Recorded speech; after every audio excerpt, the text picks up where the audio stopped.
лишување од слобода. Самохрана мајка на две малолетни деца е жртва на семејно и институционално насилство. Избркана од домот во кој живеела, но и немањето помош од таткото, оваа жена 2 недели талка и бара институциите да ја згрижат. Во моментов таа е сместена во просториите на детската амбасада Меѓаши, кои се револтирани од Центарот за социјални работи, Народниот правобранител, кризните и шелтер центри, кои одбиле да ја помогнат. Слагјана Влајковиќ е самохрана мајка на 2 малолетни деца и жртва на семејно институционално насилство. Партнерот со кој живеела 3,5 години и од кого и се децата ја оставил на цедило, избегал со друга жена, а неговата мајка ја избркала Слагјана од куќата. Побарала помош од нејзиниот татко, но по 5 дена и тој ја покажал да излезната врата од домот. Избезумена и оставена на улица, 2 недели талкала и барала помош од роднини и пријатели, кај кои била привремено сместена. Во меѓувреме поднесува молба до Центарот за социјални работи за сместување, но ја одбиваат со образложение дека има долг кон државата, односно неплатени сметки кон мобилните оператори, трошка надеж за живот и спас за нејзините деца и дале од првата детска амбасада Меѓаши, кои веднаш ја згрижиле. На крај дојдов во Меѓаши и ми кажа ситуацијата, значи, и тие ми помогна и благодарам и јавно, значи многу затоа што ми помогна и ми згрижа мене и моите малолетни деца. Значи, јавно сакам да се заблагодарам до пријателите и роднините што ми помогна.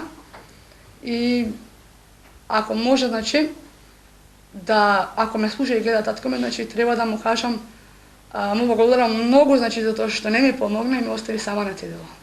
А тоа исто важи за свекрва ми и за мажот, со мојот партнер. Слагјана е разочарана од односот на нејзиниот татко и секако од партнерот, кој физички и психички ја малтретирал. Остави децата во домика, дури си сама. Значи, јас децата нема, по нина се не ги оставам. Јас многу било прашање му постави на татко ми. Дали ти нас, викам, во дом далеко кога бевме ние мали? Или тука, викам, не чуваше? Но добро, дали може би сте биле жртви на семејно насилство? Мислите со партнерот? Да. Да, ама јас немав никогаш храброст да го пријавам тоа. Бидејќи ми се закануваше.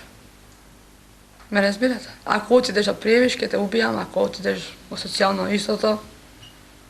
Од Меѓаши ги контактирале сите надлежни институции кои во моментот би можеле да помогнат, но останале глуви на повиците. Револтирани се што Народниот правобранител, Центарот за социјални работи, кризните и шелтер центри и студентските домови одбиле да помогнат. Прашуваат што треба да се случи одредена личност да добие помош од државата. Јас сакам да апелирам до службениците во државните институции, особено до центрите за социјална работа. Не сакам да критикувам, во сите СОС извештаи постојано напоменувам.